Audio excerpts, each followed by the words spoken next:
So, as of recently, I haven't really been uploading Pokemon videos on Sunday, simply because that is the Fire Emblem slot, as it were. But today, I'm going to upload one simply because I didn't upload one yesterday. And hey, I'm going to throw it in there because you guys deserve something, I feel, on the weekend, and Pokemon really fits that bill nicely. So, here we go. I got a match against some guy from Smogon. He's running Rain, and I'm running the Joey team, so pretty self-explanatory, I guess. Let's just get straight into the match. I'm going to lead off with Rotom, as he leads off with his Jolteon. Now, I expected Politoed to lead because Rain usually likes to go with Politoed, and Rotom kind of checks that pretty beautifully. So that's what I did. Instead, Jolteon's obviously facing me down, and I think I can take a hit.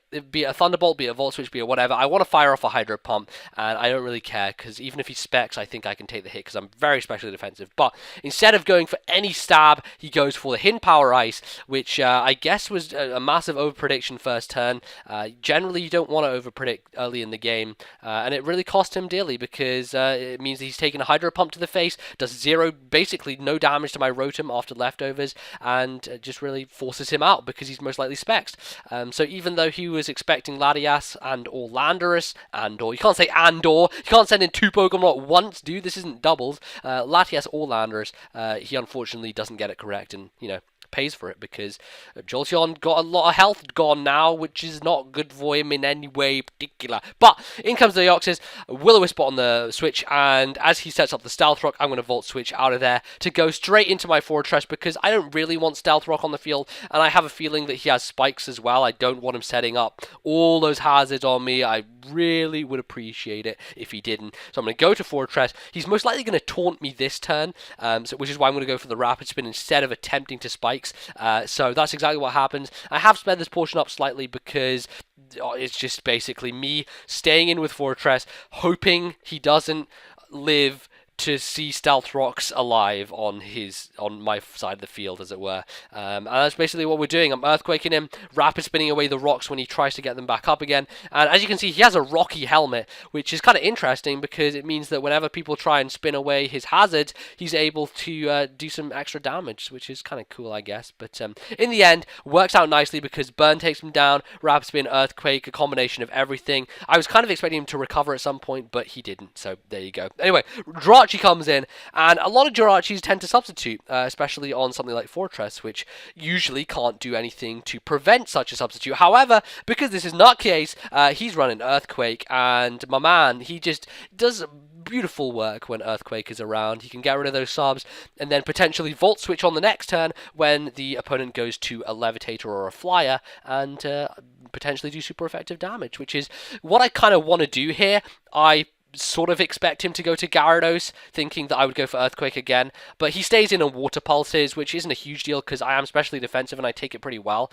Yeah, it's kind of a thing that I would have liked if he'd gone to Gyarados. It didn't work out in the end, but allows me to go into my Catduris, which can threaten Jirachi with the Earthquake, but as soon as I sent this thing in, I kind of questioned whether I was going to outspeed it, because I'm not really an offensive build, so I was like, okay, I don't want to risk not outspeeding it and then get hit with a Water Pulse and take a load of damage, because I want to keep this thing at good health for the Sizzle later. So instead of doing that, I switched to Rotom to take the Water Pulse, but he actually decides it's a good idea to switch out as well, because he fears the Earthquake from my Landorus, goes into his Politoed, which I can assume is defensive from him switching it in on the predicted Earthquake, and we kind of go from there. I go for the Hydro Pump on the Politoed, knowing that if I go for the Volt Switch, he will try and get that Jolteon in and try and get its HP back. So fortunately, I make the correct prediction, able to Hydro Pump Jolteon twice, and with a Rain Boost, it's going to clean it out. It doesn't even matter if I didn't have the Rain Boost, because it did over half without it previously, regardless. So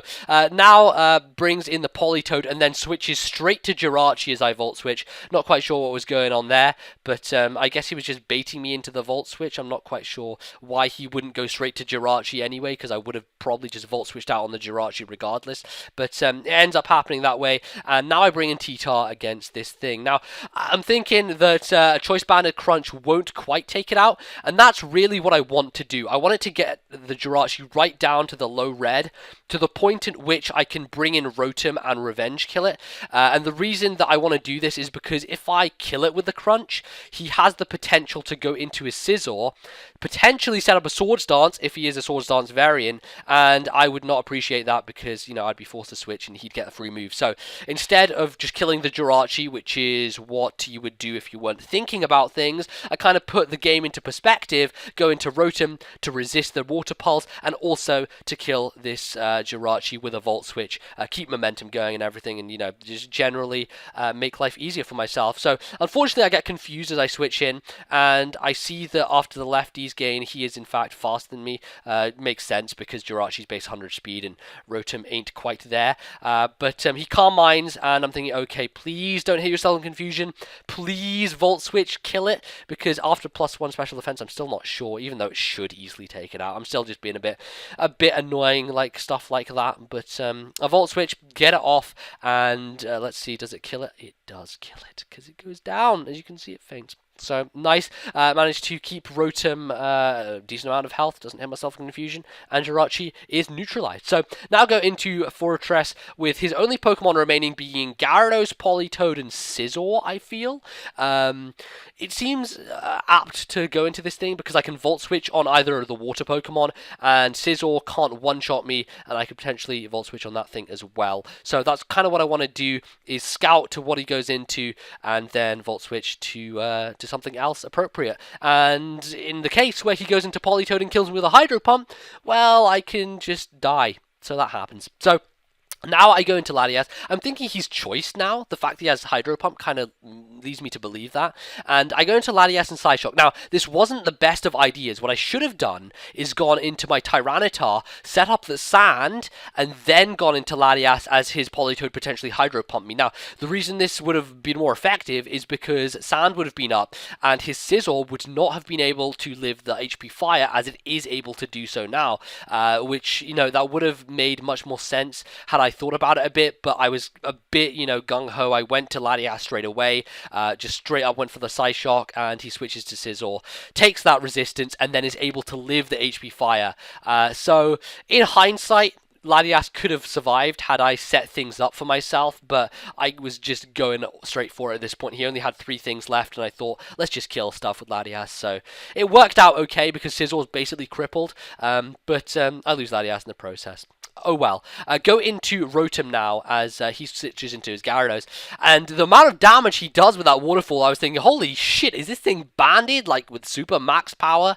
Because that's crazy. That did a huge amount of damage. Turns out, in the end, that it is in fact a crit, so makes sense that it would do that much, especially because there is the rain boost going on, so he is getting a huge amount of power behind that hit, and allows him to, you know, deal out massive damage. But Volt Switch takes Gyarados out, and at this point, it's looking okay for me. He only has Politoed and Scizor left, and I'm still kind of afraid that the Politoed is like scarfed or something, because I haven't seen leftovers, and the only thing it's done is use Hydro Pump this entire match, and Hydro Pump is generally on choice sets. I don't really see it on defensive ones. So, what I do is go into my Landorus to intimidate the Scizor. I want to keep Tyranitar alive, obviously, because I need the Sand up if I want to live the Hydro Pumps from the oncoming Politoed, and that's basically what my plan is. So I go into my Landorus to take the Bullet Punch, and then I go for the Earthquake, hoping that he's going to just... I don't mind if he switches to Politoed, honestly, because the more damage I get on that thing, the better. I still have Staraptor in the wings,